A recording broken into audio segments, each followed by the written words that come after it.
கர்த்தர் நல்லவர். அல்லேலூயா. தயவு செய்து அல்லேலூயா ஆமென் சொல்லுங்க. இல்லாட்டி நான் அதில் இருக்கிறேன், நீங்கள் பிரசங்க நான் சொல்கிறேன் ஆமென் அல்லேலூயா. அதை பழகுங்க. இல்லைங்கம்மா தேவ சமூகத்தில் உட்காரக்கூடாது.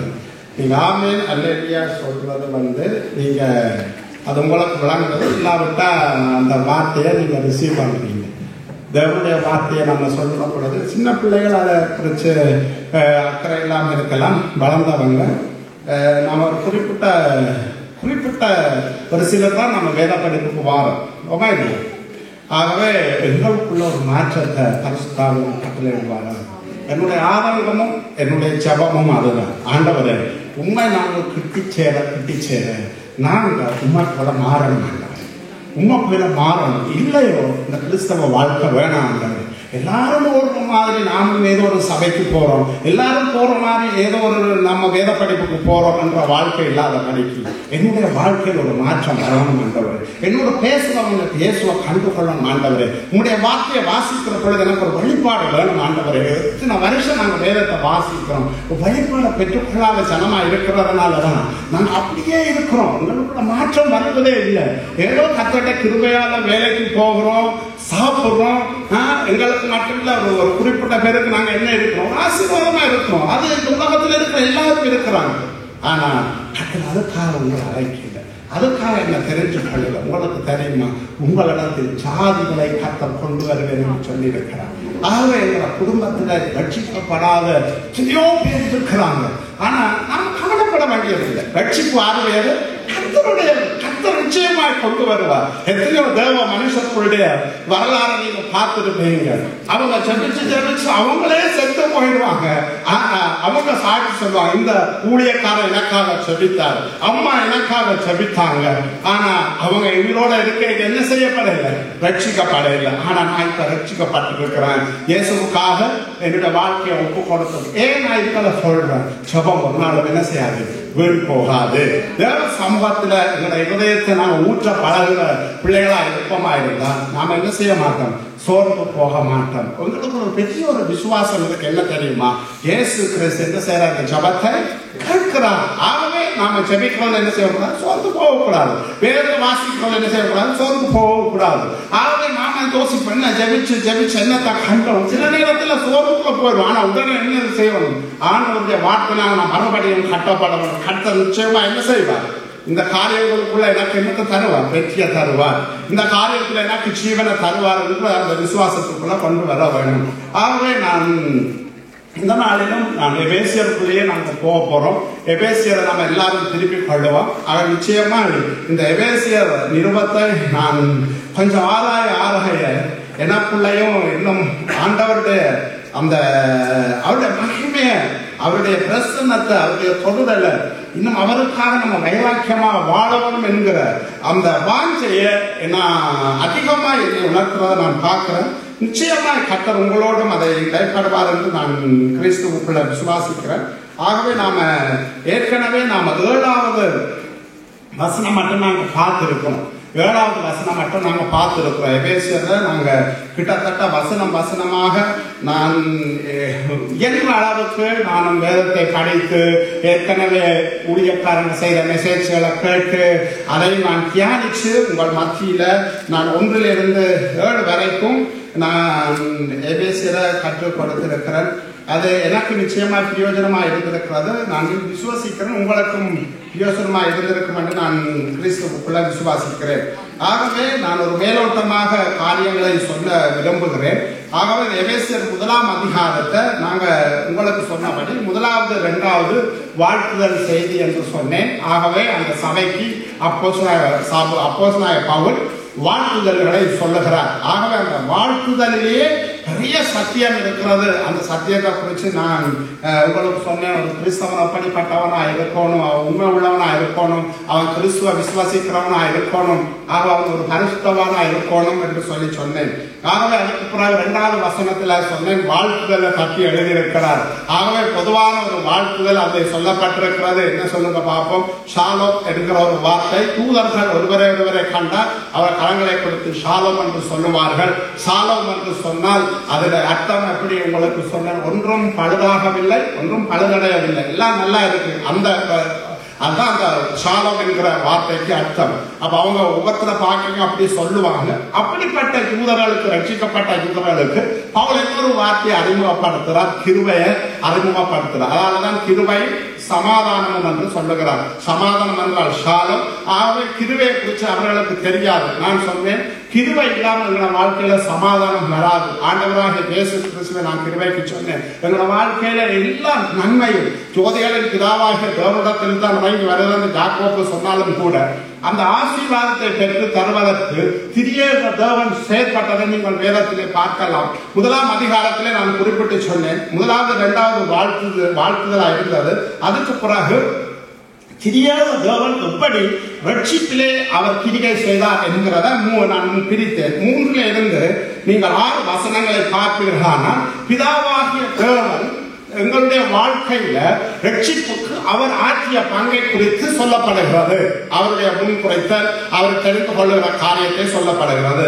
7ல இருந்து நீங்கள் 12 வசனங்களை பார்ப்பீர்களானா பிதா உங்களை முன்குறைத்தாலும் அந்த ரட்சிப்பின் திட்டத்தை நிறைவேற்றினவர் ஆண்டவராகிய இயேசு கிறிஸ்து. ஆகவே இயேசு கிறிஸ்து ரட்சிப்புக்கு தான் செய்த காரியங்களை நீங்கள் அந்த வசனங்களை பார்க்கலாம். 13ல இருந்து 14 அந்த 2 வசனங்கள்ல பார்க்கலாம். பரிசுத்த ஆவியாகிய தேவன் நாங்கள் ரட்சிக்கப்பட்டதற்கு பின்பதாக, இயேசுவை சொந்த ரட்சகராக ஆண்டவராக ஏற்றுக்கொண்டதற்கு பின்பதாக இப்பொழுது எங்களுக்குள்ளே வாழ்கிறது யாரு? பரிசுத்த ஆவியாகிய தேவன். ஆகவேதான் அது வேதத்தில் நீங்கள் பார்க்கலாம். அச்சாரமாய், முத்திரையாய், அபிஷேக வல்லமையாக எங்களுக்குள்ள பரிசுத்த ஆவியானவர் என்ன செய்யறாரு? எங்களுக்குள்ள வாசம் பண்ணுறாரு. பாருங்க, நீங்கள் உங்கள் ரட்சிப்பின் சுவிசேஷமாகிய 13வது வசனம், நீங்கள் உங்கள் ரட்சிப்பின் சுவிசேஷமாகிய சத்திய வசனத்தை கேட்டு விசுவாசிகளான பொழுது, அப்ப என்ன செய்யறோம்? வசனத்தை கேட்கிறோம். என்ன வசனத்தை கேட்கிறோம்? உங்களுடைய பாவத்துக்காக யாரு மரித்தாரு? இயேசு கிறிஸ்து மரிச்சாரு. ஆகவே ஒருவர் விடுதலை அடைய வேண்டுமாயிருந்து அவனுக்கு விடுதலையை கொடுக்கிறவராரு ஆண்டவராகிய இயேசு கிறிஸ்து. அந்த சுவிசேஷத்தை நாங்க முதல்ல என்ன செய்யறோம்? கேட்கிறோம். கேட்ட பொழுது என்ன செய்யறோம்? பாருங்க, வசனத்தை கேட்டு விசுவாசிகளான பொழுது அது உடனே நடக்குது. ஆகவே ஒரு மனுஷன் நான் பாவியா இருக்கிறேன் என்ற பாவத்திலிருந்து விடுதலையை நான் பெற முடியாது. ஆகவே இந்த பாவத்துக்கு சுமந்து தீர்த்தவர் ஒருவர் இருக்கிறார். அவர் எப்படிப்பட்டவராக இருக்கணும்? அவர் பாவம் இல்லாதவராக இருக்கணும், அவர் பரிசுத்தரா இருக்கணும். ஆகவே இந்த 2 காரியத்தையும் செய்தவரால் இயேசு கிறிஸ்து. ஆகவே இயேசு எனக்கா என்ன செய்தாரு? மரித்தாரு. எனக்கா என்ன செய்யப்பட்டாரு? அடக்கம் பண்ணப்பட்டாரு. எனக்கா என்ன செய்யப்பட்டாரு? விட்டெழுந்தார். ஆக இந்த 3 காரியத்தையும் ஒருவர் நினைத்து அவருடைய மரணத்தில, அவருடைய பாடுகளிலே, அவருடைய அடக்கத்தில, அவருடைய விட்டெழுதல்ல தன்னை நினைத்து வாயினாலே அறிக்கை செய்யப்படுகிற பொழுது இந்த மனுஷன் என்ன செய்யப்படுகிறாங்க? ரட்சிக்கப்படுகிறாங்க. அப்ப ரட்சிக்கப்பட்ட பாருங்க, வாக்குத்தத்தம் பண்ணப்பட்ட பரிசுத்த ஆவியினால. ஆகவே வாக்குத்தத்தம் பண்ணி இருக்கிறாரு யாரு?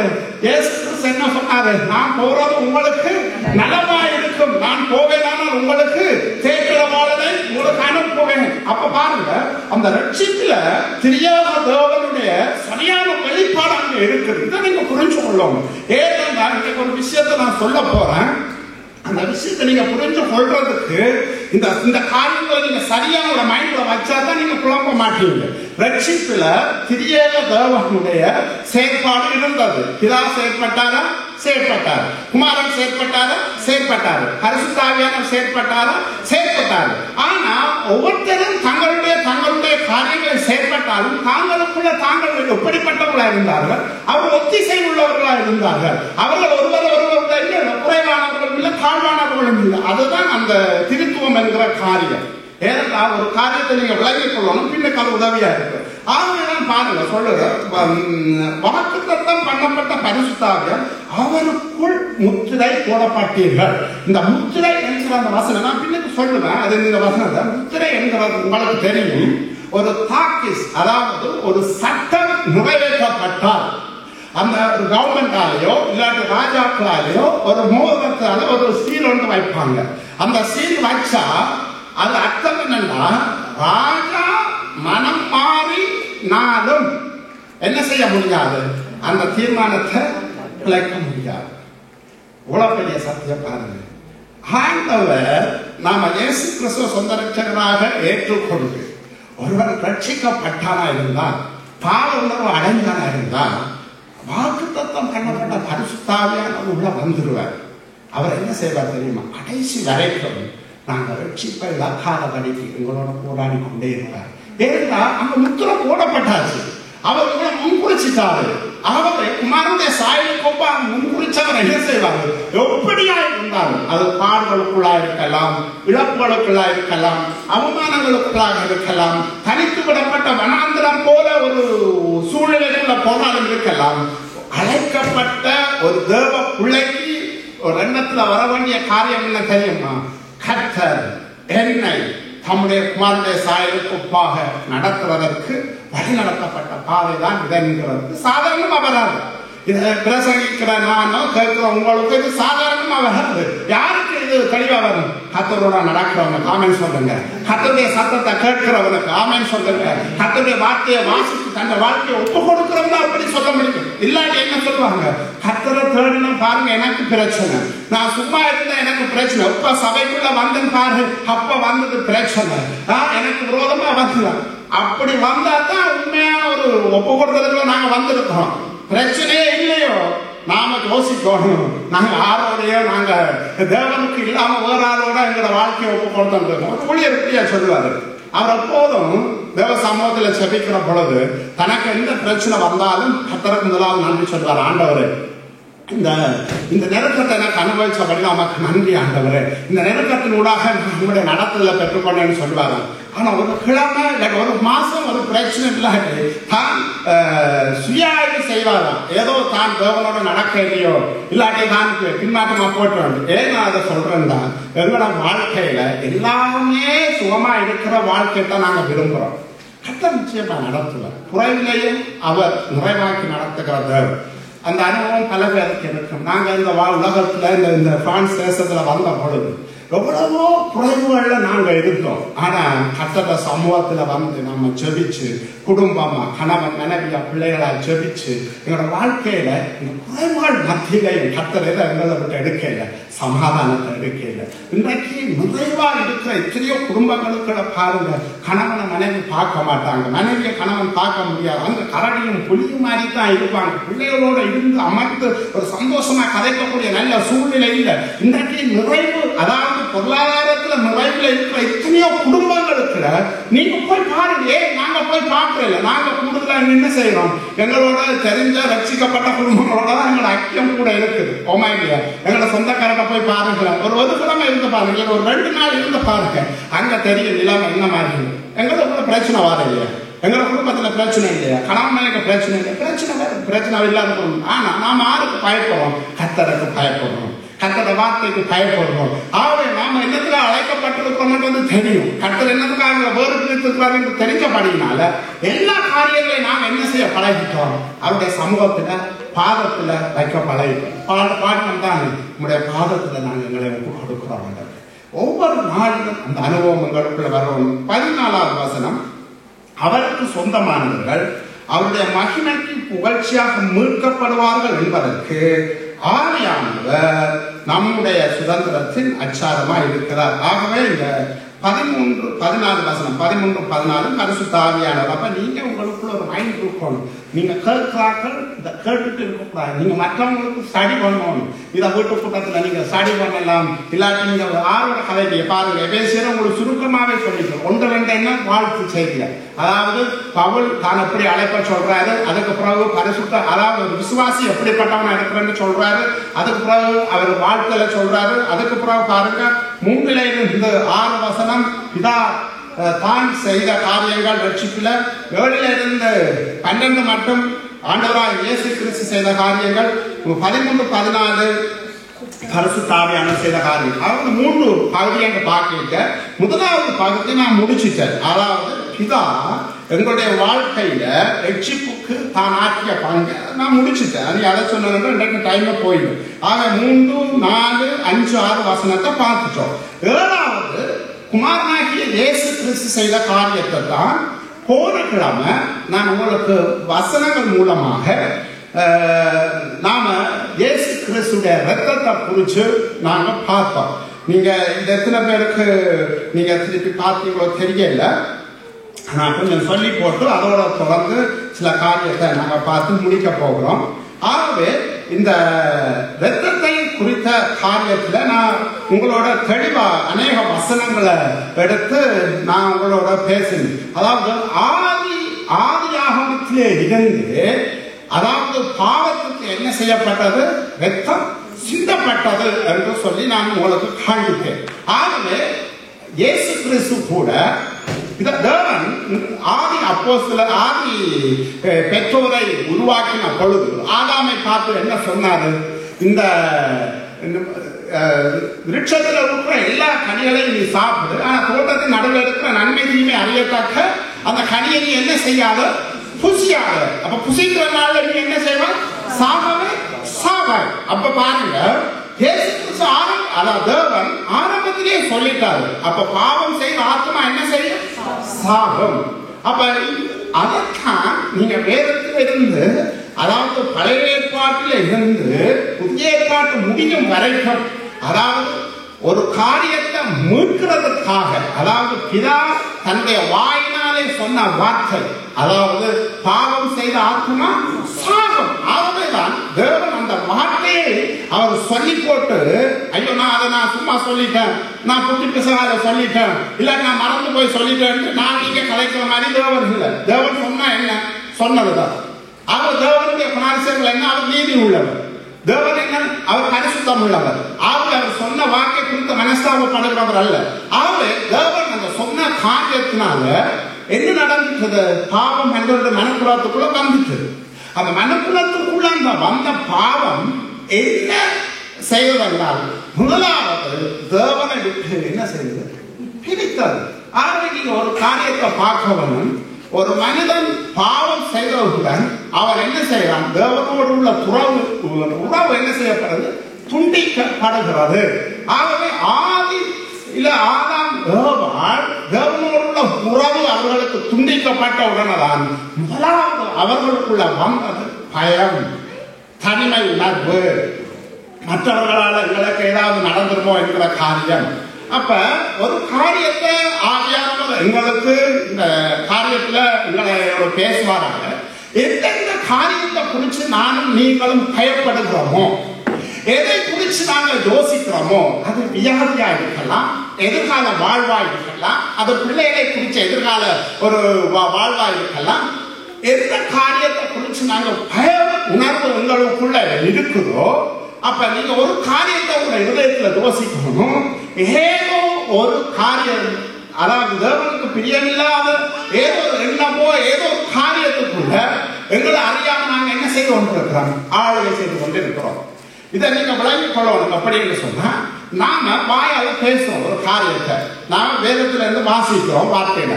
ஆனா அந்த வாசிக்கிற அந்த வார்த்தைய தைரியமா வாயால சொல்லுற அந்த அனுபவங்களுக்குள்ள இல்லாட்டி நாங்க சூழ்நிலைகளை பார்க்க ஆரம்பிச்சிடுவோம். எங்களோட வாழ்க்கையில நடந்த காரியங்களை பார்க்க ஆரம்பிச்சிடும். உதாரணத்துக்கு சொல்றேன், ஒரு இழப்பு என்ற வாழ்க்கையில வந்தோன்னு நான் சூழ்நிலைகளை பார்த்து மட்டும் இருந்திருப்போமா இருந்தா, கர்த்தருடைய வார்த்தைய அதை விசுவாசிக்காம கர்த்தருடைய வார்த்தையை நாங்கள் உள்வாங்காம இருந்திருப்போமான எங்களுக்கு என்ன வந்திருக்கும், விசுவாசம் வந்திருக்கும். அதுக்குதான் என்ன, தேவனை நாங்கள் தூசிக்க வலிக்கிறோம். எங்களை அறியாமலே நாங்கள் கலைக்கிறாக்களோட என்ன செய்யறோம், உலக வணக்கத்தை கேட்க மாதிரி கலைக்க ஆரம்பிச்சிருக்கோம். ஐயோ இப்படி நடந்ததே எங்களுக்கு இப்படி வந்தது. அப்ப ஒன்றை நீங்க யோசிக்கணும், எங்களோட வாழ்க்கையில எப்ப நாம தேவனுடைய வார்த்தைக்கு செவிமடுக்காத படிக்கு ஒவ்வொரு சூழ்நிலையில நாங்க பார்க்க வலிக்கிறோமோ, அங்க எங்களுக்குள்ள பிசாசு என்ன செய்வான், சூழ்நிலைகள் கூடாக தன்னுடைய காரியங்களை கிரியைகளை ஆரம்பிச்சிடுவான். அதுதான் நடந்தது, ஆதி பெற்றோருக்கு அதுதான் நடந்தது. பிசாசு என்ன சொல்றான், தேவன் உங்களுக்கு இந்த மரத்தின் கனியை புசிக்க வேணாம்னு சொன்னதுன்னு கேட்கிறான், கேள்வியோட போறான். அப்ப அவன் இப்படித்தான் வாழ்க்கையில கொண்டு வருவான், உனக்கு இப்படி நடந்ததா, இப்படி செய்ததா, யாரும் சொன்னதா அந்த ஒரு கேள்வியை கொண்டு வருவான். அப்ப நாங்க என்ன செய்வோம், நாம ஆவிகளை பகுத்தறிகிற ஆவி இல்லாத படியினால, கற்றோடு நடக்கிற அனுபவம் இல்லாத படியினால ஒருவர் பேசுகிற பொழுது உண்மையா ஆண்டோட சமூகத்தை ஒரு காரியத்தை சொல்றேன். அநேக தேவனுடைய பரிசுத்தவான்களோட அனுபவம் அதுதான். ஒரு கலைக்கிற பொழுதே அவங்க ஆவி உணர்வாங்க, இருதயத்துல சமாதானம் இல்லாம இருக்கும், இருதயம் படபடக்கும். அதெல்லாம் ஒரு ஆவியானது உள்ளான ஒரு அகக்கூடுதல் தெரியுமா உங்களுக்கு. சில பேரோட கலைக்கு நல்ல சமாதானமா இருக்கும், சில பேரோட கதை கேட்க இந்த ஆவியில எங்களுக்கு ஒரு சஞ்சலம் ஏற்பட்டு கொண்டே இருக்கும். அதெல்லாம் நீங்க யோசிக்கணும். அப்படி அந்த அளவுக்கு ஆவியானவரோடு நடக்கிற ஒரு அனுபவம் எங்களுக்குள்ள வரவன். அந்த அனுபவம் எப்படி வரும்? கர்த்தருடைய சத்தத்தை கேட்க அந்த வார்த்தைக்கு நானும் நீங்களும் எங்களை ஒப்பு கொடுப்போம். நிச்சயம் அந்த அனுபவத்தை தருவார். கர்த்தர் உண்மை உள்ளவர். அவர் பேசுவார், எங்களை உணர்த்துவார். எந்த வாழ்க்கையில நான் அந்த அனுபவத்தை நான் பெற்றிருக்கிறேன். அநேக உங்களுக்கு வந்து அனுபவம் இருந்திருக்கும். சில நேரங்கள்ல இதை செய்ய நினைப்பீங்க, ஏதோ ஒரு இனம் தெரியாத ஒரு சமாதான முயற்சி உங்களுக்குள்ள இருக்கும். ஒரு தடை செய்யக்கூடிய அதெல்லாம் ஒரு ஆவியானவரோடு இருக்கிற ஒரு தொடர்பு, ஒரு அனுபவம். அப்படித்தான் ஆண்டவர் பேசுவார். சில பேருக்கு வெளியரங்கமா பேசுவார், சில பேருக்கு வார்த்தை மூலமா பேசுவார், சில பேருக்கு உள்ளான உணர்வுகள் மூலமாக பேசுவார். ஒரு சில இடங்களுக்கு போய்ப்பாரு, அந்த இடத்துல உங்களுக்கு நிற்கிறதுக்கு விருப்பம் இருக்காது. அந்த இடத்துல ஒரு மன சஞ்சலமாக இருக்கும். ஏதோ உங்களுக்குள்ள கால் கை வரும். அதெல்லாம் அந்த இடத்துல தேவனுக்கு பிரியமில்லாத அசுத்த ஆவிட கிரியை இருக்கிறத நீங்க உணர முடியும். ஏதோ தேவனுக்கு பிரியமில்லாத ஒரு காரியம் நீங்க நடந்து கொண்டு இருக்கிறத நீங்க உணர்ந்து கொள்ள வேண்டும். இப்படித்தான் கர்த்தருடைய இல்லை, இது யாருக்கு வரும்? தேவனோடு நடக்கிற மனுஷருக்கு தான். அதனாலதான் தேவனோடு நாங்கள் நடக்க ஆதாம் புகழ்வார். தேவனோடு நடக்கிற பொழுது அவங்களுக்கு என்ன பயம் இருந்துச்சு? சிங்கத்துக்கு பயம் இருந்துச்சா? அடுத்த வேலை உணவுக்காக அவங்க கஷ்டப்பட்டாங்க? ஒன்றுமே இல்லை. அவங்களுக்குள்ள தேவன் இருந்த அவர் தான் இந்த வானத்தையும் பூமியை உருவாக்கி 1ஆம் அதிகாரத்துல பார்க்கலாம். அழகாக சொல்லப்பட்டிருக்க மனுஷனையும் மனுஷியை உண்டாக்கி வானத்துல இருக்கிறது, பூமியில இருக்கிறது, கடல்ல இருக்கிறது. நீ என்ன செய்ய? எல்லாத்தையும் ஆண்டு அவைகளை கீழ்படுத்துங்கள். அப்ப யோசிச்சு பாருங்க, நாங்க ஆளவனும் கீழ்படுத்தவனும். இன்றைக்கு எங்களோட பிள்ளைகள், இன்றைக்கு எங்கள் தேவ பிள்ளைகள் ஒவ்வொருத்தரும் நான் பேசும் நாமத்தினால சொல்லுவேன், இந்த உலகத்திலே இருக்கிற எல்லா காரியங்களையும் முதலாவது நீங்க ஆளவனும், அடுத்தது கீழ்படுத்தவனும். நாம ரட்சிக்கப்பட்டிருக்கிறோம் என்று சொன்னால், தேவனை சொந்த ரட்சகராக ஆண்டவராக ஏற்றுக்கொண்டிருக்கிறோம் என்றால், எங்கள் ஆண்டவர் இந்த வானத்தையும் பூமியையும் படைத்த சர்வவல்ல தேவனுக்கு நான் பிள்ளையா இருக்கிறவனா இருந்தால் நான் ஆழ பிறந்தவன். சொல்லுங்க பாப்பா, நான் ஆழ பிறந்தவன். உண்மையா உங்க இதயத்தில் சொல்லணும், நான் ஆழ பிறந்தவன். ஆண்டு கீழ்படுத்த வேண்டும். கர்த்தர் அதுக்கு தான் எங்களை தந்திருக்கிறார். ஆளுகையும் அதிகாரத்தையும் தான் பிசாசானுடைய கரத்துல ஆதி பெற்றோர் கொடுத்துட்டாங்க. எதாவது கொடுக்கப்பட்டது பாவம் என்கிற காரியத்தினால. இன்றைக்கு நானும் நீங்களும் எங்களோட வயசுல நாங்க செய்ய வேண்டிய காரியங்கள் தடைப்பட்டதுக்கு காரணம் என்ன? பரிசுத்த ஆவியானவர் என்னோடும் உங்களோடும் பேசுவாராக. ஏதோ ஒரு விதத்துல உள்ளான மனுஷன்ல நாங்கள் அறிந்தும் அறியாமல் செய்த பாவம் என்கிறதுல நான் தேவ சமூகத்திலிருந்து தைரியமா சொல்லுவேன். ஆனால் கர்த்தர் இரக்கம் உள்ளவராய், கிருபை உள்ளவராய் அவர் எங்களை வெட்கப்படுத்தாமல் இதுவரைக்கும் நடத்தி கொண்டு வந்திருக்கிறார். ஆனா தேவன் பாவத்தை பார்க்காதவர் போல இருக்க மாட்டார். ஏனென்றால் நாம ரட்சிக்கப்பட்டதற்கு பிறகு, நான் ஜெபிக்கேன்னு சொன்னேன், ரட்சிக்கப்பட்டதற்கு பிறகு மனப்பூர்வமாக நாம செய்கிற ஒவ்வொரு துணிகரங்களுக்கும், பேசின ஒவ்வொரு வார்த்தைகளுக்கும் நிச்சயமா நாங்க என்ன செய்யலாம்? கிரயம் செலுத்தித்தான் ஆகும். அப்படி செலுத்தாட்டி நம்ம தேவன் எப்படிப்பட்டவர்? அவர் நீதி உள்ளவர் அல்ல. இன்றைக்கு உலகத்துல ஒரு களவு எடுக்கிறான், கொலை செய்யறான், அவனுக்கு தண்டனை இருக்கா இல்லையா? ஜெயில் தண்டனை இருக்கு, ஆயுள் தண்டனை இருக்குது, மரண தண்டனை இருக்கு சில நாடுகள்ல. இல்ல ஒரு குறிப்பிட்ட காலம் இருக்கு. ஏன் அவன் கொடுக்குறான்? அந்த தண்டனை அவங்க செய்த பிழைக்கு கணவனுக்கு ஏற்ற மாதிரி, எவ்வளவு கருத்துக்கு ஏற்ற மாதிரி அந்த காரியங்களை செய்யலாம். அப்படியா இருக்கா? நானும் நீங்களும் ஆராதிக்கிறத எவ்வளவு பரிசுத்தர். அவர் பாவத்தை பார்க்காத சுத்த கண்ணன். அவர் தான் நீதி என்று சொல்லப்பட்டிருக்கிறது. இந்த நீதி நியாயங்கள் எல்லாம் தேவன் தான் உருவாக்கினவர். அவர் ஒரு ஊழியக்காரன் சொன்னார், அதாவது சட்டங்களை ஏற்றினவரும் அவர் தான், சட்டத்துக்காக வாதாடுகிறவரும் அவர் தான், சட்டத்துக்காக நீதி செலுத்துவதும் அவர் தான். அவற்றை போட்டு நாங்க தப்பித்துக் கொள்ள முடியுமா? முடியாது. ஆனா கர்த்தர் இன்றைக்கு இரக்கம் உள்ளவராக எங்களை என்ன செய்யறார்? தன்னுடைய குமாரனை நோக்கி பார்க்கிற பொழுது, குமார ரத்தத்தை கழுவுற பொழுது, அந்த ரத்தத்தினால எங்களை என்ன செய்யறார்? கழுவுகிறார். ஆகவே அந்த கிருபையை நாம் இழந்து போகக்கூடாது எங்களுடைய வாழ்க்கையில. ஆகவே இந்த காரியங்களை நான் அழகா போன முறை நான் உங்களுக்கு சொன்னேன். ஆகவே இயேசு கிறிஸ்துவின் ரத்தம் என்கிறத சாதாரணமா நாம எடுத்து விடக்கூடாது. பேதர் சொல்லுவார், வெள்ளியினாலும் பொன்னினாலும் அல்ல, விலையேற பெற்ற ரத்தம். சொல்லுங்க, விலையேற பெற்ற ரத்தம். பிள்ளைகளுக்கு ஜெபிக்கிற பொழுது பெற்றோர் நீங்க ரத்தத்தை வல்லமைக்குள்ள பிள்ளைகளுக்கு கொடுத்து ஜெபிப்போம். கரங்களை வச்சு இந்த விலையேற பெற்ற ரத்தத்தினால இந்த பிள்ளைகளை நான் மூடுகிறேன். இயேசுவே, இந்த ரத்தத்தினால பிள்ளைகளை பாதுகாத்துக் கொள்ளுங்க. ரத்தத்தை உங்களுடைய வாயினாலே நீங்கள் பேச பழகுங்கள். ரத்தம் நீங்க பழைய பாட்டுல நீங்க பார்க்கலாம், எகிப்து தேசத்துல தேவனிடத்திலே நியாயத்திற்கு வந்த பொழுது எகிப்தியர்ல, அதாவது சங்கார குவல்ல இருந்து இஸ்ரவேல் ஜனங்களை பாதுகாப்பதற்கு கட்டப்படுத்த காரியம் என்ன? ஆட்ட கடாவணி எடுத்து சொப்புலால் நிலைக்கால சரி என்று சொன்னார். அப்ப அந்த ரத்தத்தை பார்க்கிற பொழுது சங்காரத்துல என்ன செய்ய கடந்து போனான். ஆனா புதிய பாட்டுல எனக்காக உங்களுக்காக அடிக்கப்பட்ட இயேசு கிறிஸ்துவோட ரத்தத்தை வாயினால நாம பேச வேணும், விசுவாசத்தோடு பேச வேணும். இன்றைக்கும் அவருடைய ரத்தம் உங்களுக்காக பரிந்து பேசுறது. இதை கேட்கிற பொழுது சில பேர் என்னப்பா ரத்தம் பண்றீங்க, என்ன பேசுறீங்க? இதைத்தான் பவுல் சொன்னாரு.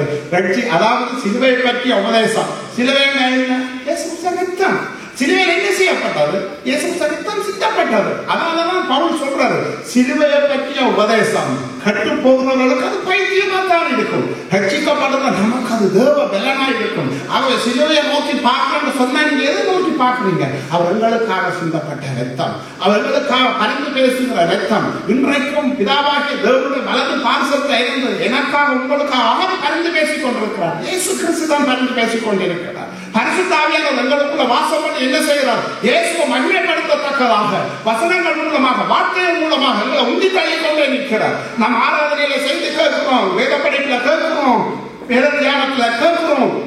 கேட்கிற வார்த்தை மூலமாக பரிசுத்த ஆவியானவர் என்ன செய்வார்? எங்களை உந்தி தள்ளி என்னத்துக்காக எங்களை அழைத்தாரோ பரிசுத்தப்படுத்த வேண்டிய இடத்துல பரிசுத்தப்படுத்தி, அடிக்க வேண்டிய இடத்துல அடிச்சு, நொறுக்க வேண்டிய இடத்துல நொறுக்கி, எப்படியாவது அவருக்கு பிரியமான மகளாக, பிரியமான மகளாக எங்களுடைய வாழ்க்கையில் அவர் என்ன சித்தம் கொண்டு எங்களை அவர் முன்குறித்தாரோ அந்த காரியத்தை அவர் நிறைவேற்றத்தக்கதாக தேவன் கிருபை பாராட்டுகிறவராக இருக்கிறார். நாம் ஒன்றுதான் செய்யணும், கர்த்தருடைய வார்த்தைக்கு என்ன செய்யணும்? நாம கீழ்ப்படியணும். கர்த்தருடைய வார்த்தைக்கு முழுவதுமா கீழ்ப்படியணும். யாரும் சொல்றாங்கன்றல்ல, இது கர்த்தருடைய வார்த்தையா நிதானிக்கணும். யாரெல்லாம் சொன்னாலும் கேட்டு கர்த்தருடைய வார்த்தையா, இந்த கேட்கிற பொழுது எனக்கு சமாதானம் இருக்கா, வார்த்தை அப்படி சொல்கிறதா என்று சொல்லி நீங்க நிதானிச்சு கீழ்ப்படுகிற பொழுது நிச்சயமாக ரத்தத்தினாலே அந்த விடுதலை எப்போதும் அந்த ரத்தத்தின் வல்லமையை நீங்க பிடிச்சு கொள்ளுங்க. நீங்க பயப்பட வேண்டிய அவசியமே இல்லை. யாருதான் உங்களை குறிச்சு மந்திரம், தந்திரம், பில்லி சுமி, பிசாசு அப்படி இப்படி என்று சொன்னாலும் நீங்க சொல்லணும், இந்த உலகத்தில் இருக்கிறவனை காட்டிலும் எனக்குள்ள இருக்கிறவர் பெரியவர். அவருடைய பரிசுத்த ரத்தத்துக்கு முன்பாக எந்த வல்லமை நிற்க முடியாது. எந்த வாயிலான அறிக்கிறோம். நீங்க தினந்தோறும் யாரை சந்திக்கிறீங்களோ, யாரை கதைக்கிறீங்களோ, நான் நடுவரும் சொல்றேன், உங்களை சொந்தமாக ரட்சிக்கப்பட இல்லையா, ஒரு பிரச்சனைக்கு வருவாங்க, அந்த நேரம் காஸ்பல் சுவிசேஷம் சொல்ற நேரம் நீ கேட்கலையோ கேட்கலையோ சொல்லு. உங்க பிரச்சனைக்கு அடிப்படை காரணம் பாவம். நீ மனுஷோட சண்டை பிடிச்சு கொண்டு இருக்கிறியா, விளையாட்டு இருக்கிற, அது அடிப்படை காரணம் பாவம். பாவம் தான் இன்னைக்கு பிரிவினையை உண்டாக்குது. பாவத்தாலதான் இந்த பிரச்சனை, பாவத்தாலதான் இந்த இது. ஆகவே இந்த பாவத்துக்கு விடுதலையை கொண்டு வரது என்ன? சுவிசேஷம். சுவிசேஷம் என்ன? கிறிஸ்துவின் ரத்தம். அப்ப நாம எந்த பிரச்சனையோட வாரான ஒருத்தன முதலாவது நாம அவனுக்கு இயேசு கிறிஸ்து ரத்தத்தின் வல்லமை.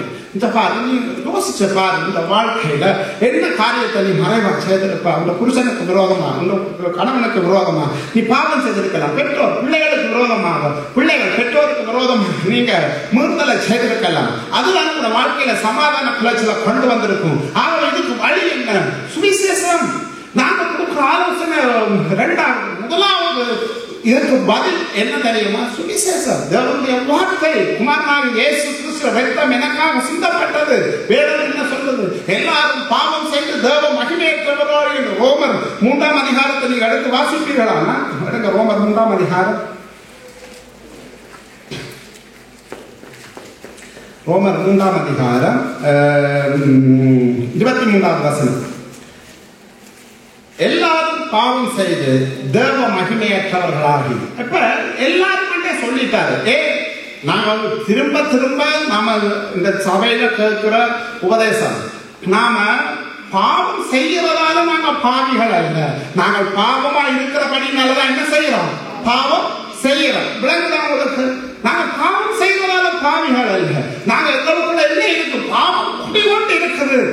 ஆகவே எப்படி ஆதி தாய் தகப்பன் பாவத்தில் விழுந்தாங்களோ அவர்கள் மூலமாக எங்களுக்குள்ள அந்த பாவம் என்கிற காரியம் எங்கள் அறியாமையை குடிகொண்டு கொண்டு இருக்கிறது. எங்களோட பிள்ளைகளை பாருங்க, அழகா பாசம் சொல்லியிருப்பாரு. எங்களோட பிள்ளைகள் நாம பாடசாலையில போய் விஞ்ஞானம் வரையில விஞ்ஞானத்துக்கு டியூஷன் கொடுத்து விஞ்ஞானம் படிப்பிக்கிறோம். இந்த லாங்குவேஜ் படிக்கிறோம்னா அதுக்கு டியூஷன் கொடுக்குறோம். இல்லாட்டி மேத்ஸ் வரையில மேத்ஸுக்கு டியூஷன் கொடுக்குறோம். எங்கேயாவது பிள்ளைகள் பாவம் செய்யறதுக்கு டியூஷன் கொடுக்குறாங்களா? எங்களை எதிர்த்து நிற்கிறதுக்கு பள்ளிக்கூடம் நாங்கள் இல்லை. தானா வருகிறது. சின்ன பிள்ளைய சொல்றது எங்களை துவங்கில விடுங்க, என்ன நீங்க கதைக்கிறீங்க என்று பிள்ளை தன்னறியாம கதைக்க. இது பெற்றோராக நாங்கள் இது பாவத்தில் இருக்குவாங்க. அவங்க பாவம் அவர்களுக்குள்ள இருக்கிறதால இந்த பெரிய பிரச்சனை. ஏன் மனைவியால கீழ்ப்படிய முடியல, ஏன் கணவனால மனைவியை நேசிக்க முடியல? பாவம். அப்ப நம்ம சபைக்கு வந்தாலும் எங்களுக்குள்ள ஒரு விடுதலை இல்லாத வாழ்க்கை இருக்கிறதுக்கு காரணம் என்ன? பாவம். அந்த பாவத்தின் அகோரம், பாவத்தின் வல்லமையை நாம அவருடைய ரத்தத்தால தான் முடிக்க முடியும். அதாவது ஜெபிக்கிற தேவ பிள்ளைகள் ஒவ்வொரு நாளிலும் காலையில் நீங்க தேவ சம்பவத்தை பார்க்கிற பொழுது முதலாவது உங்களை ஒப்பு கொடுத்து இந்த நாளிலும் தகப்பனே உமக்கு விரோதமாக நாங்கள் செய்த பாவங்கள், பேசின வெடின காரியங்களை உங்களுடைய குமாரனாகி இயேசுவின் ரத்தத்தால கழுவுங்கள் நீங்க ஒப்பு கொடுத்து உண்மையா இதயத்திலிருந்து நீங்க பாவ அறிக்கை செய்த பிறகு நீங்க ஜெபித்து பாருங்க. நீங்க தேவ சமூகத்தை அனுபவிக்கிறது உங்களோட வாழ்க்கையில வித்தியாசமா இருக்கு. நீங்க தேவனுடைய வார்த்தையில வாசிக்கிற பொழுது கர்த்தர் உங்களோட இடைப்படுவது வித்தியாசமா இருக்கும். ஏன் தெரியுமா? நாங்கள் அதை உணராம நாங்க சுயநீதிக்காரராக இருப்போம் என்ற வேதம் என்ன சொல்வது? நாங்க எங்களோட சிந்தனையிலேயே நாங்க பாவத்துல விழுந்துருவோம். ஆனா கர்த்தர் அப்படி பார்க்கல. நாம தேவ சமூகத்துல ஒப்பு கொடுக்கிற பொழுது நிச்சயமா கழுவிடுவார். நீங்க கேட்கல, ஒவ்வொரு நாளும் எந்த பெரிய பரிசுத்தவான் நடிக்கிற பொழுதே சொல்றாங்க, கர்த்தருடைய இயேசு கிறிஸ்து ரத்தமாக திறந்தா என்ன பரலோகத்துக்கு கொண்டு போக முடியும். எங்களை வாழ்க்கையில கடைசி வரைக்கும் எங்களுக்காக பரிந்து பேசுறது அவருடைய ரத்தம் தான். அதனாலதான் இந்த ரத்தம் இருக்கிற காரியத்தை நாம சாதாரணமா எடுத்துக்கூடாது. இதை யார்கிட்ட பேசி சத்தியம் தெரியாதவங்க இவங்க என்ன ரத்தம் என்றாங்க அதன்றாங்க, அவனுக்கு அதை குறிச்சு அறிவில்லை. இன்றைக்கு இயேசுவின் நாமத்துக்கும் இயேசுவின் ரத்தத்துக்கு தான் பிசாசு பயப்படுவான். தெரியுமா? நாங்க எந்த பெரிய ஜெபம் செய்தாலும் அவன் நடக்கிற ஒரே நாமம் இயேசு என்ற நாமத்துக்கு தான். ஏன் தெரியுமா? அந்த நாமத்துல தான் விடுதலை இருக்குது, அந்த ரத்தத்தினாலதான் எங்களுக்கு விடுதலை இருக்குது. அதனாலதான் தேவனுக்கு எங்களை விடுதலை ஆக்குவதற்கு அவருக்கு பெரிய பிரச்சனையா இருந்த காரியம் என்ன தெரியுமா? பாவத்தில் இருந்து உங்களை என்னை மீட்கிறதுக்கு காரணம். அந்த காரியம் தான் அவருக்கு பெரிய பிரச்சனையா இருந்தது. இந்த உலகத்தை படைக்கிறதுக்கு அவருக்கு பெரிய பிரச்சனையா இருக்கல. சொன்னேக்க நடந்துச்சு. காண்கிறவை காணாதவை எல்லாவற்றையும் சிருஷ்டித்தார், மனுஷனை சிருஷ்டித்தார். ஆனா மனுஷன் பாவத்தில் விழுந்த மனிதனை மீட்கிறதற்கு அவர் ஆதி காலத்தில் 2000 ஆண்டுகளுக்கு முன்பதாக அவர் போட்ட ஒவ்வொரு திட்டங்களிலும் அது நடைபெறாமல் கடைசியாக தான் சொன்ன வசனத்தை, பாவம் செய்கிற ஆத்மா சாகும் என்ற அந்த வசனத்தை நிறைவேற்றுவதற்கு பாவமே அறியாத ஆண்டவராகிய இயேசு கிறிஸ்துவை எங்களுக்காக அவர் பாவம் ஆக்கினார். அப்ப நான் ஒரு கேட்டு சொன்ன உங்களுக்கு திருத்துவத்தை குறிச்சு நீங்க கொஞ்சம் யோசிக்கணும். தேவன் செய்யறது சரியா பிள்ளையா? இப்ப சுயநலமா தான் இப்பதான் இதுல செய்திருக்கிறாரு. எப்படி அவர் மகனை பலியில கொடுத்தாரு அப்படி யோசிச்சு பார்க்கணும். இப்ப நான் இந்த பிள்ளைய நான் என்னதுக்காக நான் பலியில கொடுத்த நான் சுயநலமா தானே செயல்படுறேன். நான் சுயநலமா தானே செயல்படுறேன். நான் தானே அதுக்கு பலியா இருந்திருக்கணும். அப்ப பிதா மதிக்காம இயேசுக்கு சொல்றேன். இதுலதான் திருத்துவம் அங்க வருது. இயேசு மரித்தாரா? இயேசு மரித்தார். பிதா மரித்தார், பிதா மரித்தார். பரிசுத்தாவி மரித்தார், பரிசு. நான் இதை யோசி கேட்க எனக்கு பெரிய ஒரு வழிபாடாக வந்தது என்ன தெரியுமா? திருத்துவத்தினுடைய காரியங்கள் நாங்கள் புரிந்து கொள்ள முடியாது. அப்படி திருத்துவம் இல்லாவிட்டால் இன்றைக்கு இந்த கிறிஸ்தவ சமயம் என்கிற அதாவது ரட்சிப்பு என்கிறத நாம சரியா புரிந்து கொள்ள முடியாது. உண்மையிலேயே ஒருவருடைய தண்டனைக்காக, பாவம் இல்லாத ஒருவருக்காக குமாரன் அவர் பலியிட்டார் என்ற ஒரு முடிவுக்குள்ள நாங்கள் வந்தமா இருந்தா அதை உண்மையிலேயே தியோலஜி ரீதியா பிள்ளையான ஒரு காரியமா தான் எடுக்க முடியும். என்னென்று தகப்பன் மகனை பலியிட முடியும். இதுலதான் திருத்துவம் வருகிறது. பிதா ஒரு காரியம் செய்தாலும் அதுல குமாரனும் ஆவியானவரும் இருக்கிறார். ஆவியானவர் ஒரு காரியம் செய்தாலும் பிதாவும் குமாரனும் அதுல இருக்கிறார். குமாரன் ஒரு காரியம் செய்தாலும் பரிசுத்தாவியானவர் தேவனும் இருக்கிறார். பாருங்க எவ்வளவு ஒரு நல்ல தேவன். எந்த பக்கம் பார்த்தாலும் அதாலதான் படைப்பிலையும் திருத்துவம் செயற்பட்டது. விழுந்த மனிதனை மீட்கிறதற்கும் திருத்துவம் செயற்பட்டது. இன்றைக்கும் பரலோகத்தில் பிதாவின் வலது பார்சத்தில் பிதாவாகிய தேவனுக்கு பத்தில கிறிஸ்து எனக்காக பரிந்து பேசிக் கொண்டிருக்கிறார். எனக்குள்ளே வாழும்படியாக பரிசுத்தாவியனுக்கு ஒரு நாள் வரும். இயேசு கிறிஸ்து வருகிற பொழுது நாம் அனைவரும் அவருடைய சமூகத்தில் நிற்கிற அந்த நாளை தேவனுக்குள்ளே வாழ்கிற ஒவ்வொருவரும் நாம் சந்திக்கணும். அதனாலதான் நீங்க கதைக்கிறத குறித்து கவனமாக என்னோட ஒரு ஆள் நேற்று கதை கேட்க ஒரு பாஸ்வேர்ட் பற்றி தவறாக கதைச்சார், ஒரு உடைய காரணம் பற்றி தவறாக கதைச்சார்.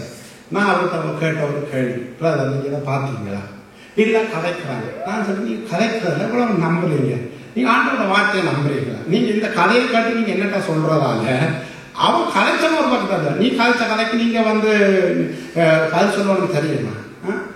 ஊழியம் செய்கிறது, வர்ஷிப் நடத்துறது, இப்படி கதைக்கிற எங்கட சமையல் இல்லை. ஏன் நான் சொல்கிறேன்டா, உங்களோடையும் வந்து கதைப்பாங்க, எல்லாரோடையும் வந்து கதைப்பாங்க.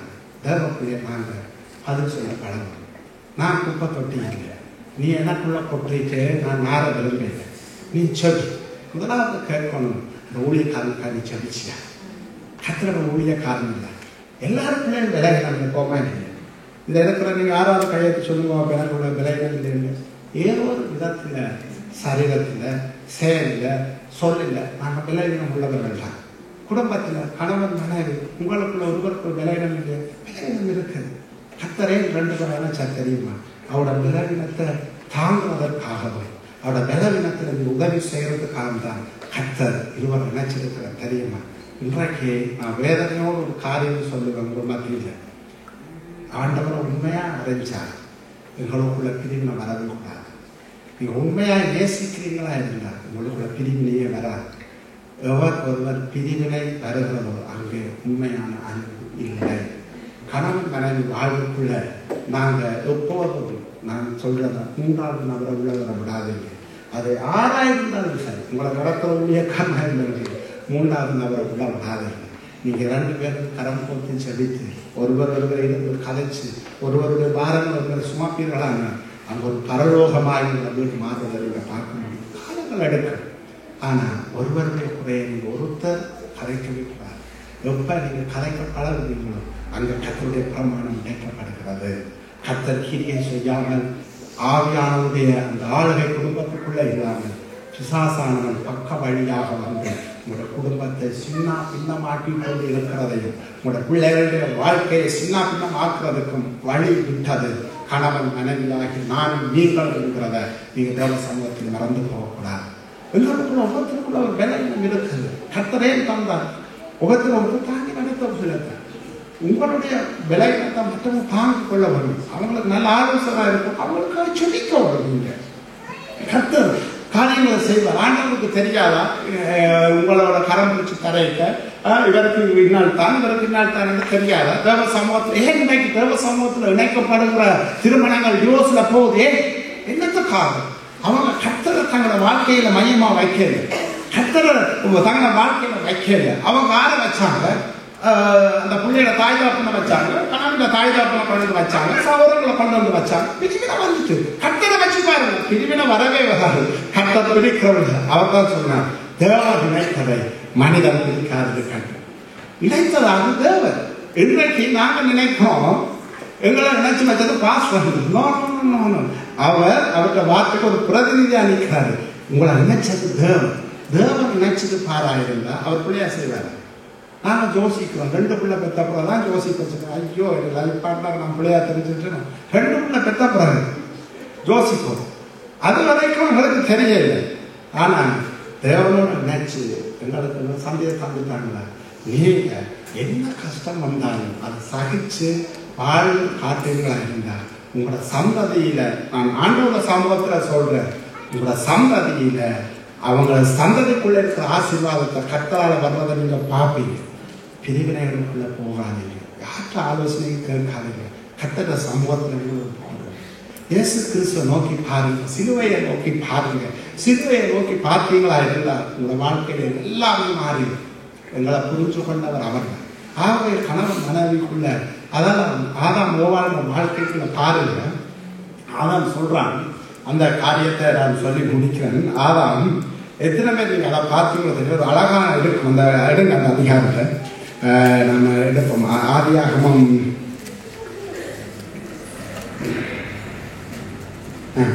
ஆதியாகமம் 2ஆம் அதிகாரத்தை எடுங்க. எத்தனை பேர் இதை எப்படி பார்த்தீங்களோ தெரியல. சில எம்எஸ் வசந்தகுமார்கிட்ட நீங்கள் ஆதியாகமம் புத்தகம் வாசிச்சுருக்கீங்கன்னா உங்களுக்கு இந்த வித்தியாசத்தை கண்டிருப்பீங்க. 17ஆம் வசனத்திலிருந்து வாசிக்கணும். வாசிங்க. ஆனாலும்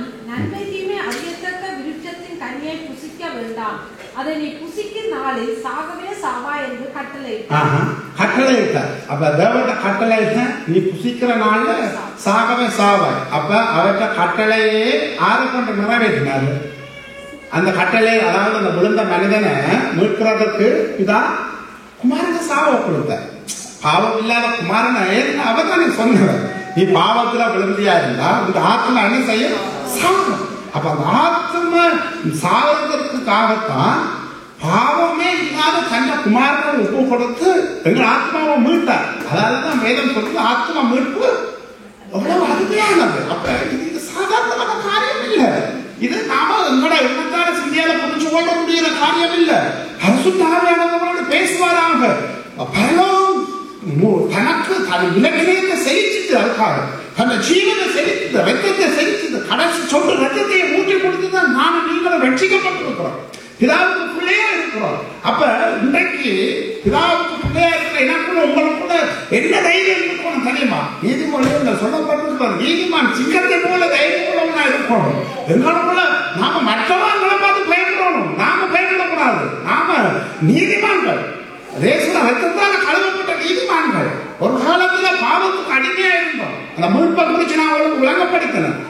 மீட்பு என்று, அதாவது ஆதி காலத்துல பவுல் இந்த கழுவப்பட்ட அந்த மீட்பு என்ற வார்த்தை அவங்களுக்கு அழகா விளங்கும். ஏன்னு சொன்னா அடிமை மீட்கப்பட்ட காரியத்தை தான் மீட்பண்டாரு. உங்களுக்கு தெரியும், ஒரு அடிமை சந்தையில விற்கப்பட்டா அந்த அடிமைக்குரிய பெருமதியை எஜமான் செலுத்தித்தான் வேண்டாம். அப்ப எஜமான் செலுத்தி வேண்டினாலும் அவங்க நன்னிடத்தையே பார்த்து போட்டு அதுல அழகா சொல்லணும். உங்களுக்கு 5 வருஷத்துக்கு கூட விடுதலை வரும். அந்த விடுதலைக்கும் சொல்லி எஜமான் சொல்லுவான், நீ போய் சுகமா வாழலாம் அப்படின்னு சொல்லி அந்த அடிமை சொன்ன, நோ நான் உங்களை விட்டு போக மாட்டேன், நான் உங்களோட காலகாலமா இருப்பேன். அது கடையாளமா தான் அந்த காலில் தோடு குத்துற வழக்கமும் அது ஆரம்ப காலத்துல இருந்தது. அப்ப எங்களுக்கு காசை கொடுக்கல, எங்களுக்கு வள்ளிய கொடுக்கல, எங்களுக்கு பொண்ணை கொடுக்கல. நான் பாவத்துல இருந்தேன், பாவத்தின் சேவையில இருந்தேன், அடிமத்தனத்துல இருந்தேன், எழுப்பி விழுந்து கொண்டிருந்தேன். ஆனா அடிமைய மீட்கிற மாதிரி அவர் பொண்ணை கொடுக்கல, வழிய கொடுக்கல. என்னத்தை கொடுத்தாரு? இயேசு கிறிஸ்து ரத்தத்தை கொடுத்தாரு. ஹல்லேலூயா. அந்த ரத்தத்தின் விடுதலைக்குள்ளாதான் நான் நீங்கள் என்ன செய்யப்பட்டிருக்கோம்? விடுதலையாக்கப்பட்டிருக்கோம். பாருங்க, தேவனுடைய பெரிய விடுதலை. இதை நினைச்சே நீங்க துதிக்கணும். இதை நினைச்சே உங்களோட தனி ஜபங்கள்ல, இயேசுவே உங்களுடைய பரிசுத்த ரத்தத்துக்காக ஸ்தோத்திரம். உங்களுடைய ரத்தத்தினால என்ன விடுதலையாக்கி இருக்கிறீங்க, உங்களுடைய ரத்தத்தினால என்ன நீங்க உங்களோட பிதாவுக்கு பிள்ளையாக்கி இருக்கிறீங்க. இதையே நம்ம சொல்லி கொண்டாடணும். ஏன் தெரியுமா? இந்த ரத்தத்துக்கு அவ்வளவு பெருமதி இருக்குது. விலை மதிப்பற்ற ரத்தம். அப்படின்னா ரத்தத்துக்கு என்ன இல்லை? பெருமதியே இல்லை. நீங்க உங்களோட உலகத்துல எதை கொடுத்தாலும் அந்த ரத்தத்துக்கு என்ன இல்லை? பெருமதி இல்லை. ஏனென்றா நான் செய்த பாவத்தின் கொடுமை அப்படித்தான். இந்த பாவத்துக்கு இப்படிப்பட்ட விலைக்கரையும் செலுத்தாட்டி எனக்கு என்ன வைக்கப்பட்டுள்ளது? நித்திய நரகம் வைக்கப்பட்டுள்ளது, நித்திய ஆக்கில வைக்கப்பட்டுள்ளது. இந்த உலகத்துல 70 வருஷம் 60 வருஷம் வெள்ளத்தில் 80 வருஷம் நான் வாழ்ந்தாலும் இந்த வாழ்க்கையில நான் அனுபவிக்கிற அந்த கொஞ்ச கால பாடுகள் நான் நித்தியமா நித்திய நரகத்தில் அனுபவிப்பதா இருந்தால் யோசிச்சு பாருங்க. விமோசனமே இல்லாத அந்த நித்திய நரகம். ஆனா நான் ரத்தத்தால கழுவப்பட்டபடியினால இந்த வாழ்க்கை ஒப்பு கொடுக்கப்படுகிறேன். எனக்கு ஒரு நல்ல விசுவாசம் இருக்கிறது. என்ன தெரியுமா? என் தேவன் எனக்கு அந்த நித்திய ஜீவனை தந்திருக்கிறாரு. ஆக நான் என்ன செய்வேன்? நித்தியமாய் வாழ்வேன். என்னத்துக்காக உட்கார்ந்து கேட்டுக்கொண்டிருக்கிறோம்? என்னத்துக்காக வேதத்தை படிக்கிறோம்? என்னத்துக்காக தேவனை நாம சேவிக்கிறோம்? இந்த உலகத்தில் ஆசீர்வாதமா வாழ்றதுக்கு மட்டுமா இல்ல, நான் நிச்சயமா வாழணும். எனக்கு ஒரு நிச்சயத்தை வச்சிருக்கிறாரு. அந்த நிச்சயத்துக்கு அவர் வாக்கு பண்ணி அந்த நிச்சயத்தை பெற்றுக் கொள்வதற்கு பரலோகம் செலுத்தின கிரயம் பெரிய கிரயம். அதுதான் அவருடைய ரத்தம். அவருடைய ஜீவனை எனக்காக கொடுத்தார். ஆகவே நான் வேதம் சொல்லுகிறது, தன்னுடைய குமாரனை உங்களுக்காக கொடுத்தவர். நீங்கள் வேண்டி கொடுக்கிறது தராதிருப்பது எப்படி என்று வேதம் கேட்கிறது. ஆகவே தான் அந்த நிச்சயத்தோடு நாம் தேவனிடத்தில் சேர்க்கிற பொழுது, தேவனோடு ஜெபிக்கிற பொழுது நிச்சயமாய் கட்டளங்களுக்கு நன்மை செய்கிறவராக இருக்கிறார். உங்களுக்கு தெரியலாம், தடைப்படலாம், தராது போல இருக்கலாம். நான் இயேசுவின் நாமத்தினால சொல்றேன், கர்த்தர் ஏற்ற வேளையில உங்களை செபத்துக்கு பதில் தந்து நானே அதை செய்தேன் என்று சொல்லி அவருடைய நாமத்தை மகிமைப்படுத்துகிறவராக இருக்கிறார். இந்த காரியத்தை சொல்லி நான் முடிக்க போகிறேன். நீங்க பாருங்க, தொடர்ந்து வாசிங்க. பின்பு தேவனாகிய கர்த்தர் நல்லதல்ல, ஏற்றதனை உண்டாக்குவேன் என்றார். கர்த்தர் வெளியின் சகலவித மிருகங்களையும் ஆகாயத்தின் சகலவித பறவைகளையும் மண்ணினால் உருவாக்கி ஆதாம் அவைகளுக்கு என்ன பேருவான் என்று பார்க்கும்படி அவைகளை அவரிடத்தில் கொண்டு வந்தார். அந்தந்த ஜீவ ஜந்துக்கு ஆதாம் எந்தெந்த பெயரிட்டானோ அதுவே அதற்கு பெயராயிற்று. அப்படியே ஆதாம் சகலவித நாட்டு மிருகங்களுக்கும் ஆகாயத்து பறவைகளுக்கும் சகலவித காட்டு மிருகங்களுக்கும் பெயரிட்டான். ஆதாமுக்கு ஏற்ற துணை இன்னும் காணப்படவில்லை. அப்பொழுது தேவனாகிய கர்த்தர் ஆதாமுக்கு அயர்ந்த நித்திரை வரப்பண்ணினார். அவன் நித்திரை அடைந்தான். அவன் விலா எலும்புகளில் ஒன்றை எடுத்து அந்த இடத்தை சதையினால் அடைத்தார். தேவனாகிய கர்த்தர் தாம் மனுஷனில் எடுத்த விலா எலும்பை மனுஷியாக உருவாக்கி அவளை மனுஷனிடத்தில் கொண்டு வந்தார். ஓகே, மனுஷனிடத்தில் கொண்டு வந்தார். இப்ப பாருங்க என்ன விஷயத்தை நீங்க கண்டுபிடிச்சீங்களோ தெரியல. 19வது வசனத்தை பாருங்க, 18வது வசனத்தை பாருங்க. 18வது வசனத்துல என்ன சொல்றாரு? ஆதாமுக்கு ஏற்ற துணைய அவனுக்கு நான் உண்டாக்குவேன் என்று சொல்றாரு. சரியா? அப்ப ஆதாமுக்கு ஏற்ற துணையோட வேலையெல்லாம் பார்த்துருக்கணும். அடுத்த வசனத்துல என்ன வந்திருக்கணும்? அப்பொழுது தேவனாய கர்த்தர் ஆதாமுக்கு அயர்ந்த நித்திரை 21வது வசனம் அப்ப வந்திருக்கணும். 19க்கு 18க்கு பிறகு 19வதாக 21வது வசனம் வந்திருக்கணும். ஏன் தேவன் அதுக்குள்ள அந்த 2 வசனத்துக்குள்ள சம்பந்தம் இல்லாம மிருக ஜீவன்களை எல்லாம் அழைச்சு கொண்டு வந்து ஆதாம் என்ன பெயர்றான்னு பார்த்துட்டு ஆதாமுக்கு வந்து அதுல சொல்லப்படுற ஏற்றதுள்ள இன்னும் காணப்படாமல் இல்லை ரெண்டு சொல்லி அந்த 2 காரியங்களை அதை கொண்டு வந்தார். அப்ப எங்களுக்கு ஒரு கொம்பிளிக்கை மாதிரி எல்லாம் இருக்கு. ஆனா ஒரு கொம்பிளிக்கையும் இல்லை. அதை நீங்க விளங்கி கொண்டு வரணும். வேதத்தை படிக்கிறீங்க அப்படி நானும் அதை விளங்கி கொள்ள கற்றபடியே எனக்கு அது யோசனை இருந்தது, உங்களுக்கு அது யோசனை இருக்கணும்னு சொல்றது. தேவன் ஞானம் உள்ளவர். அவர் செய்யற காரியம் ஒன்றுக்கும் பின்னுக்கு என்ன இருக்கிறது பதில் இருக்கு. மனுஷனுக்கு முன்னுக்கு ஆதாமுக்கு முன்னுக்கு அவர் என்ன பண்றாரு? சிங்கத்தை கொண்டு வர்றாரு, புலியை கொண்டு வர்றாரு. பேர் இடுவதுங்கிறது சாதாரணமான காரியம் இல்லை. இப்ப நாம பிள்ளைக்கு பேர் வைக்கிற மாதிரி ஜோயல், ஜோசியா, சிம்சோன் அப்படி இப்படி வைக்கிற மாதிரி இல்லை. ஆனா ஆதாம் பேர் வச்சது அப்படி இல்லை. புலி 2 வச்சானா இருந்தா அந்த புலிக்குரிய தன்மை அதுக்குள்ள இருந்தது. பசு 2 பேர் வச்சாங்க சொல்றோம், பேர் வச்சா அதுக்குள்ள பருமை இருந்தது. அப்ப பேர் வைக்கணும் சும்மா இல்லை, அவ்வளவு ஞானவர் ஆதாம், அவ்வளவு அறிவுள்ளவர். அப்ப ஜோதிச்சு பாருங்க, மாறிக்கு பேர் வச்சிருந்தா நாம பேர் வச்சுதான் நாங்க சொல்றோம். சிங்கம்னா சிங்கம், சிங்கத்தை போல இருக்கவன்.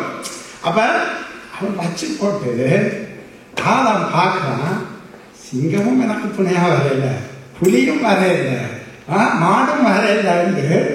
ஆதாம் தான் ஒரு காரியத்தை பார்க்கிறான், இதோட வாழ முடியாது, இதோட வாழ முடியாது விளக்குறாரு. அதுக்கு பிறகுதான் ஆதாம் தெளிவுக்குள்ள வந்தார். அதுல தேவன் ஒரு காரியத்தை கற்றுக் கொடுத்தார். இன்றைக்கு பாருங்க, மனுஷனோட வாழாம மிருகத்தோட வாழ்ற படிக்கு போயிட்டார். ஆதாம் அப்ப தவறு விட்டு நானும் நீங்களும் ஒரு மாட்டோட வெறுமையோட வாழ்ந்து கொண்டு இருப்போம். ஆதாம் தெரிஞ்சு கொண்டிருந்தேன். ஆனா கர்த்தருக்கு ஸ்தோத்திரம் அப்படிப்பட்டவர். ஆனா இன்றைக்கு ஜனம் அப்படித்தான் வாழுது. உங்களுக்கு தெரியுமா, இந்த உலகத்துல மிருகத்தோட வாழ்றவங்க இருக்கிறாங்க. அப்ப எப்படி இந்த உலகம் இன்றைக்கு இப்படிப்பட்ட கேட்டுக்குள்ள போயிட்டுது. ஆனா தேவன் அந்த காரியத்தை உணர்ந்து ஆதாம் தான் உள்ளவன் சொல்றோம் பாருங்க. அப்படியே சகலவித மிருகங்களுக்கும் ஆகாயத்து பொருளுக்கும் சகலவித காட்டு மிருகம் பேரிட்டான். ஆதாமுக்கும் ஏற்ற துணை இன்னும் காணப்படவில்லை. ஆகவே ஆதாம் இந்த இடத்துல ஒரு நல்ல வேலை செய்தார். என்ன தெரியுமா, தனக்கு ஒரு மனுஷன் வரவணும் என்று ஆதாம் தனிச்சபடியா இல்ல குதிரையை பார்த்துட்டு நல்லா தானே பேரு தீரப்பட்டு. ஆனா கர்த்தருக்கு ஸ்தோத்திரம், ஆதாம் அயர்ந்த நெத்திரை வர பண்ணி அவனோட விழா என்று சொல்லப்பட்டிருக்குது. உண்மையா எதிரே மொழியில அது அதாவது ஒரு மனிதனுடைய பாதி என்று சொல்லப்பட்டிருக்குது. அதாவது சரீரத்தினுடைய பாதி. நானெல்லாம் இந்தி சொல்ல கேள்வி, ஆம்பளைகளுக்கு ஒரு விழா என்று குறைவது அது போய் தெரியுமா அவங்களுக்கு? நானும் நம்பி இப்படி எண்ணி பார்த்து பேருந்து தான் இவ்வளவு போய் விட்டுருக்கீங்களே. அது போய் ஒரு விழா குறைவு அதெல்லாம் ஆதாம் கொண்டு வந்தது. அப்படி அயோவாளர் உருவாக்கி அப்படி இல்லை.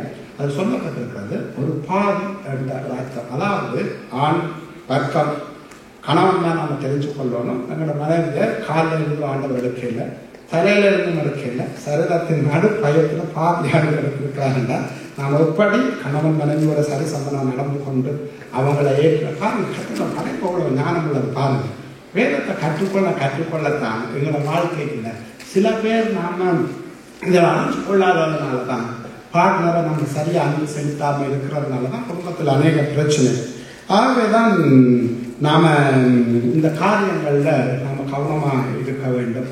எங்களோட உறவுகள் சும்மான காரியம் அல்ல. கர்த்தரங்களை குறிச்சிருக்கிற காரியங்கள் ஏதோ வந்துட்டு போகும் என்று இருக்கையில் எந்த காரியமானது எங்களுடைய வாழ்க்கையில நான் தவறான காரியங்களுக்குள்ள நாங்கள் இருப்போமா இருந்தால் அதை பரிசுத்தாவியான உணர்த்துற வேளையில் நாங்கள் உணர்த்தி அந்த காரியங்களுக்குள்ளேருந்து விடுதலை ஆக வேண்டும்.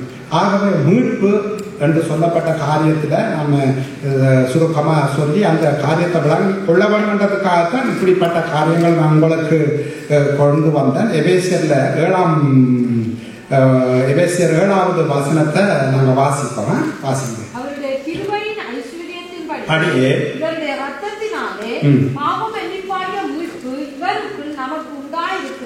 பாருங்க, பாவ மன்னிப்பாகிய மீட்பு என்று சொல்லாம இவருக்குள் என்று சொல்லப்படுகிறது. இவருடைய ரத்தத்தினாலே என்று சொல்லப்படுகிறது. தனிய சொல்லையில பாருங்க, பாவ மன்னிப்பு மீட்பு உண்டாயின்னு சொல்லாம ரத்தத்தினால. அப்ப முதலாவது எங்களுக்கு மீட்பு கொண்டு வரக்கூடிய முதலாவது ஆசீர்வாதம் என்ன தெரியுமா? பாவ மன்னிப்பு. இதை நீங்க விசுவாசிச்சு வாயினால் அறிக்கையிட்டு இந்த ரத்தத்தை பற்றி கொள்ளுகிற பொழுது நிச்சயமாய் எங்களுடைய வாழ்க்கையில அந்த சந்தோஷத்தை சமாதானத்தை நாங்கள் அனுபவிக்க முடியும். ஆகவே அந்த மீட்பை நீங்க சரியா புரிஞ்சு கொள்ளாததுனாலதான் குற்ற உணர்வுக்குள்ள போறீங்க. இயேசு கிறிஸ்து ரத்தம் நீங்க அறிக்கையிட்டு நீங்க தேவனோடும் மனுஷரோடும் ஒப்பரவாயிட்டீங்கன்னா உங்களை நீங்க விசுவாசிக்கணும். கர்த்தர் என்னுடைய தண்டனைக்கான அந்த செலுத்த வேண்டிய கிரயத்தை செலுத்திட்டார். அதான் வேதம் சொல்லுது, எங்களுடைய பாவத்தை பிதா கிறிஸ்து கீழ வச்சார், கிறிஸ்துவின் மேலே இருக்கிற நீதியை எங்க தலைமையில வச்சார். இதுதான் சத்தியம். அப்ப நீங்க ஒரு காரியத்துல விழுந்துட்டோம், பாவம் செய்துட்டோம்னு சொன்னா நாம அந்த ரத்தத்தை தான் பிடிக்கும், கிறிஸ்துவை தான் நோக்கி பார்க்கணும், சிலுவையை தான் நோக்கி பார்க்கணும், சரிப்படுத்த வேண்டிய காரியத்தை சரிப்படுத்தணும், மன்னிப்பு கேட்கணும். அடுத்த நிமிஷமே வேதம் சொல்லுது, பாவமே அறியாத மகனாக பரமபிதா பார்க்கிறாரு. அப்ப இந்த ரத்தம் இன்றைக்கும் 2000 ஆண்டுகள் கடந்தாலும் நான் நினைக்கும் அளவுக்கும் கிறிஸ்துவின் வருகை வரைக்கும் எனக்காக அவருடைய ரத்தம் என்ன செய்யணும் பறித்து பேசிக்கொண்டே இருக்கிறது. இந்த சத்தியத்தை நீங்களும் அறிந்து கொள்ள வேணும். பிள்ளைகள் அப்படிப்பட்ட உணர்வுகளுக்குள்ள வந்தா, பிள்ளைகள் அப்படிப்பட்ட வீடுகள் வந்தா பெற்றோராகி நான் சொல்லுவோம், நீ பாவம் செஞ்சிட்டியா அப்படின்னுட்டியா, சரி மன்னிப்புகள் இது செய்யாத, கத்தனை சம்பவத்தை ஒப்பு கொடு. கத்தருடைய ரத்தம் இன்றைக்கு உங்களை கழுவுறதா இருக்காது. வேதம் சொல்லுவாங்க, தன் பாவங்களை மறைக்கிறவன் வாழ்வடைய மாட்டான், அவைகளை அறிக்கை செய்து விட்டுவிடுகிறவன் இரக்கம் பெறுவான். இயேசு தேவனுடைய இரக்கம் எனக்கும் உங்களுக்கும் வந்துட்டா அதுக்கப்புறம் வாழ்வு சுகம் தான், வாழ்வு ஆசீர்வாதம் தான். வாழ்க்கையில் இருந்த வேலைகளை நீங்க ஏனென்றா கர்த்தருடைய கிருபைகளை சூழ்ந்து கொள்ளும். அப்ப இப்படிப்பட்ட காரியத்துக்குள்ள போகணும். கர்த்தர் பேசுறாரா, வாக்கிய வாசிக்க பேசுறாரா, இல்லாட்டி வேத பாடத்துல பேசுறாரா, இல்லாட்டி வேத தியானத்துல பேசுறாரா, உடனே ஒப்பு கொடுத்து கர்த்தருடைய கிருபைகளின் சிலுவையை நோக்கி பார்த்து அவருடைய ரத்தத்தினால கழுவப்பட இந்த வாக்கியை நாங்கள் ஒப்பு கொடுத்தோம். அதுதான் மீட்பு. அந்த மீட்பை நாங்கள் பெற்று அனுபவிக்கணும். ஆகவே அந்த ரத்தத்தின் வல்லமை என்பது சாதாரணமான காரியம் அல்ல. எங்களோட வாழ்க்கையில பிதா எங்களுக்கு கொடுத்த பெரிய விலைக்கிறையும் தான் அந்த ரத்தமா இருக்கிறது. ஆகவே அந்த ரத்தத்தை நாம் சுதந்திரத்து வாழ பரிசுத்த ஆவியானவர் எங்களுக்கு உதவி செய்வாராக. நாம் எழுந்து செபித்து முடிப்போம். இந்த மாலை வேளையிலும் ஆண்டவரை மறுபடியும் உங்களுடைய ரத்தத்தை நாங்கள் கொண்டாடத்தக்கதாக, ரத்தத்தின் மகிமையை தியானிக்கத்தக்கதாக நீங்கள் எங்களை வாழ்க்கைக்கு உதவி செய்ததுக்காக மக்கள் நன்றி அப்பா. நாங்கள் வரும் வாயினாலே இந்த வார்த்தைகளை சொல்லிவிட்டு போகாத படிக்கு எங்களுடைய இதயத்தில் இருந்து ஆண்டவரே இந்த வார்த்தைகளை சொல்லத்தக்கதாக ஏற்ற சமயத்தில் ஆண்டவரே உம்முடைய குமாரனாகிய இயேசு கிறிஸ்துவின் ரத்தத்தின் வல்லமையை எங்கள் மேல், எங்கள் பிள்ளைகள் மேல், எங்கள் குடும்பங்கள் மேல் நாங்கள் பிரயோகிக்கிறவர்களாக, அந்த ரத்தத்தினாலே செயல்படுத்துகிறவர்களாக, ரத்தத்தின் பாதுகாப்புக்குள்ள எங்கள் பிள்ளைகளை ஒப்புக் கொடுத்து செலுத்துகிறவர்களாக எங்களை மாற்றுங்க.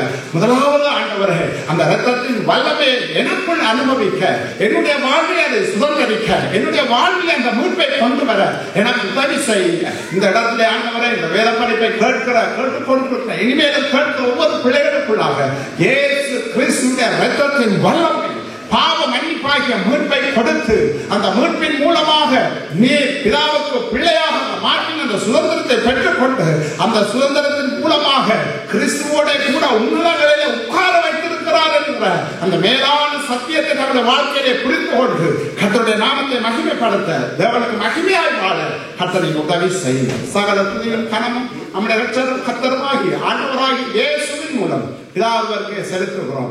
இயேசுவின் நாமத்தில் பிதாவே, ஆமென் ஆமென். நாம் சொல்லுவோமா, என் ஆத்துமாவே கர்த்தரை ஸ்தோத்திரி, என் முழு உள்ளமே அவருடைய பரிசுத்த நாமத்தை ஸ்தோத்திரி. என் ஆத்மாவே கர்த்தரையே ஸ்தோத்தரி. கர்த்தர் செய்த சகல உபகாரங்களை ஒருபோதும் மறவாதே. ராட்சியம் வல்லமை மகிமை என்றொன்றைக்கும் உம்முடையவைகளே. ஆமென். கர்த்தர் தாமே உங்களை நிறைவாக ஆசீர்வதிப்பார்.